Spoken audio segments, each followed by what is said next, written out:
চকরিয়ায় প্রাথমিক বৃত্তি পরীক্ষায় কিন্ডারগার্টেন বেসরকারি প্রাথমিক বিদ্যালয় অন্তর্ভুক্ত করার দাবিতে মানববন্ধন, প্রতিবাদ মিছিল ও স্মারকলিপি প্রদান করেছে বেসরকারি প্রাথমিক বিদ্যালয়ের শিক্ষকরা। বৃহস্পতিবার সকালে চকরিয়া বেসরকারি প্রাথমিক বিদ্যালয় অ্যাসোসিয়েশনের ব্যানারে কোর্ট সেন্টারে এই মানববন্ধন অনুষ্ঠিত হয়। মানববন্ধনে শিক্ষকরা বলেন, দেশের প্রায় 1 কোটি শিক্ষার্থীকে বৃত্তি পরীক্ষার বাইরে রেখে কোনোভাবেই দেশ এগিয়ে যেতে পারে না।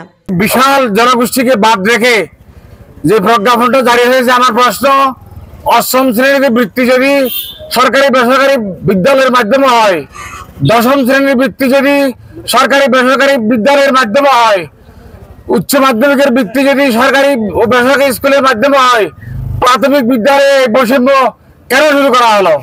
একটা বৈষম্যহীন সমাজ গঠনের জন্য যে শব্দ নিয়ে তরুণরা প্রাণ দিয়েছিল, সেই শব্দ দুলিশ্বাত করে দেশের প্রায় 1 কোটি শিক্ষার্থীকে বৃত্তি পরীক্ষার বাইরে রেখে কোনো দেশ এগিয়ে যেতে পারে না। প্রধান উপদেষ্টা এবং শিক্ষা উপদেষ্টার প্রতি আমাদের দৃষ্টি আকর্ষণ করতেছি, আমরা যাতে এই কোমলমতি শিক্ষার্থীরা সকলেই বাংলাদেশের প্রত্যেক অঞ্চলের কোমলমতি শিক্ষার্থীরা মেধাবৃত্তিতে অংশগ্রহণ করার সুযোগ পাবে, এই প্রত্যাশা রেখে সেই নতুন বাংলার স্বপ্ন নিয়ে এই অঞ্চলের মেধাবী শিক্ষার্থীরা তাদের স্বপ্ন গড়িয়েছিলেন।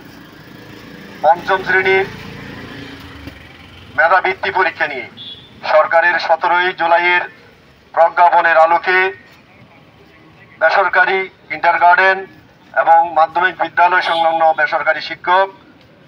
বেসরকারি শিক্ষা প্রতিষ্ঠান সহ সকল বিদ্যালয়ের মেধা যাচাইয়ের জন্য মেধাবী শিক্ষার্থীদের মূল্যায়ন করার জন্য আজকের এই সমাবেশ, আজকের এই মানববন্ধন।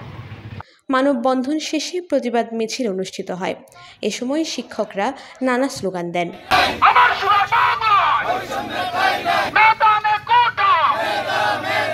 প্রতিবাদ মিছিলে চকরিয়ার প্রায় 3 শতাধিক প্রাথমিক বিদ্যালয়ের শিক্ষক শিক্ষিকা অংশ নেন। পরে চকরিয়া উপজেলা নির্বাহী অফিসার ও শিক্ষা অফিসারকে স্মারকলিপি প্রদান করা হয়। Desk report, TTN।